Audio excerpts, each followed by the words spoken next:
கடவுள் இருக்கு. நம்ம எந்த கோயிலுக்காக திருவிழா பண்றோம்? அய்யனார் கோயிலுக்காக இல்ல. அப்புறம் நிறைய பேர் வேளாங்கண்ணிக்கு நடந்து போவாங்க. அப்புறம் இன்னும் கொஞ்ச நாள்ல வந்து பாத்தீங்கன்னா 40 நாள் விரதம் இருக்கிறாங்களா யாரு? முஸ்லிம்ஸ் இல்லையா? அவங்க பண்டிகை இருக்கு, சீக்கிய மதம் இருக்கு, உலகத்துல யூத மதம் இருக்கு, ஏகப்பட்ட மதங்கள் இருக்கு, எல்லா கடவுளும் இருக்காங்க.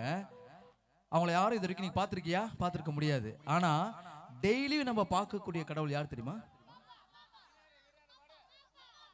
அம்மாப்பாவா? யார் அவரு? அம்மாப்பா யாரோ ஒருத்தர் தானடா. யாரு? Very good. யாரு? அம்மா இல்ல. வயசான அம்மா ஒருத்தவங்க இருக்காங்க பாத்தியா, அவங்களுக்கும் யாரு கடவுள்? அவங்க அம்மா தான் இல்ல.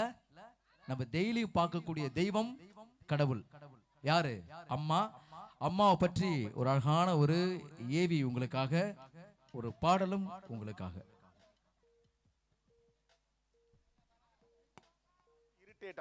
ரெண்டு பையன் 10 வரைக்கும் படிக்க வச்சா போதும், நீ ரெஸ்ட் எடுக்க வேண்டியதானே, எதுக்கு பிள்ளைய படிக்க வைக்க, நீ வீட்டில் இருக்க வேண்டியதானே, நீ எதுக்கு இவ்வளோ கஷ்டப்பட்டு வேலை பார்க்க? என்ன பசங்க என்ன படிக்கிறாங்க இப்போ? பையன் வந்துட்டு ஒரு பையன் வந்துட்டு டிப்ளமோ முடிச்சிட்டான் சார், வேலை பார்க்குறான். இன்னொரு பையன் வந்துட்டு பிபிஏ முடிச்சிருக்கான், அப்ராட் போயிட்டான் சார். ஓ, அதாவது சிங்கிள் மதர் தானே நீ ஏன் பிள்ளைய படிக்க வச்சு கஷ்டப்படுற? உனக்காக தானே சொல்கிறோம். பட் அதை மீறி ஏன் பிள்ளைங்களை படிக்க வச்சிங்க? ஏன்னா சிங்கிள் மதர் கஷ்டப்பட்டுருப்பீங்க, 2 பிள்ளைங்களை படிக்க வைக்க சிரமம் தான் எல்லாரும் சொல்லியும் ஏன் பிள்ளைகளை படிக்க வச்சிங்க? என் பையன் நீ வீட்டில் வச்சு சாப்பாடு போடுறோம்ல, உனக்கு என்ன வேணுமோ வாங்கிக்கோ, காசு தரேன். நான் 300 ரூபா சம்பளத்துக்கு நைட்டு 10 மணி வரைக்கும் வேலை பார்த்துருக்கேன். என்ன வேலைமா? 300 ரூபா சம்பளத்துக்கு 13 வருஷம் வேலை பார்த்தேங்கிறீங்களே? கார்மெண்ட்ஸ், ப்ரைவேட் கார்மெண்ட்ஸில் வேலை பார்த்தேன். 60 ரூபா சம்பளத்துக்கு வேலைக்கு போனேன். எப்போ ஓட்டி தருவாங்கன்னு இருப்பேன், ஏன்னா 30 ரூபா கூட கிடைக்கும்னு. இப்போ என் மகன் சொல்கிறேன் 500 ரூபா கூட வேண்டாமா, நான் ஒரு நாள் வேலை பார்த்தா 2000 ரூபா சம்பளம், நீ வீட்டில் இரு. நான் 3 நாள் வேலை பார்த்தா 6000 ரூபா சம்பளம், உன் மாத சம்பளம், நீ வீட்டில் இருமா அப்படிங்கிறான். வீட்டில் தான் இருக்கீங்க இப்போ? ஆமாம் சார், 1.5 வருஷமாக வீட்டில் இருக்கேன், ரொம்ப சந்தோஷமா இருக்கேன். இப்போ 300 ரூபாங்கிறது இப்போ உங்களுக்கு என்ன? என்னோட ஒரு நாள் செலவு சார். அது கெத்து, அசால்ட்டு படிப்பு.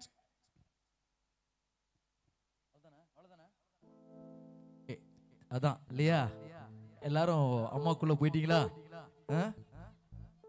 உங்களுக்காக ஒரு அற்புதமான ஒரு பாடல். பரத் அண்ணன் உங்களுக்காக. அம்மாவை நினைச்சுக்கோங்க எல்லாரும். எந்த ஒரு தப்பு பண்ணாமோ நீங்க அம்மாவை நினைக்கணும்.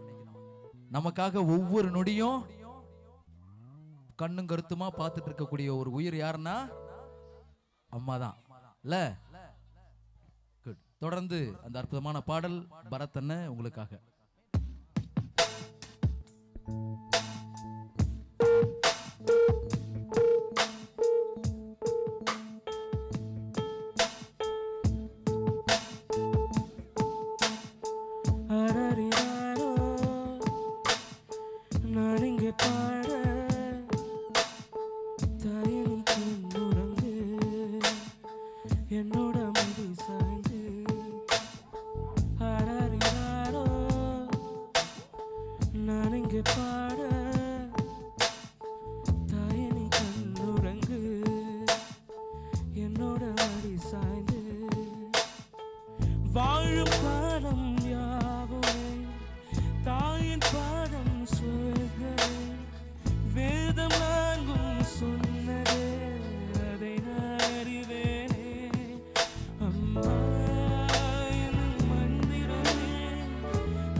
ஊர்கண் எந்த மேலே பட்டார் உயிர் துடித்தாயே உலகத்தின் பந்தங்கள் எல்லாம் நீ சொல்லி தந்தாய் பிறப்புக்கும் இறப்புக்கும் இடையில் வழி நடத்தி சென்றாய் உனக்கே ஒரு தொட்டு கட்டி நானே தாயாய் மாறிட வேண்டும்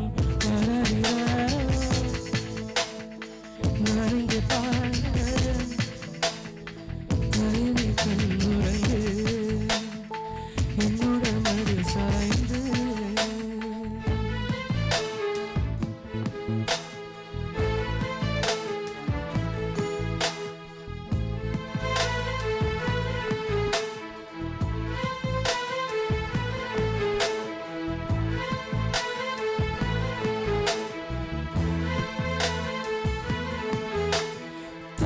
சொல்கின்ற வார்த்தைகள் எல்லாம் நோய் தீர்க்கின்ற மருந்தல்லவா மண் பொன் மேலே ஆசை துறந்தால் கண் தூங்காத உயிரல்லவா காலத்தின் கணக்குகளில் செலவாகும் வருவம் நீ சுழல்கின்ற பூமியின் மேலே சுழலாத பூமி இறைவா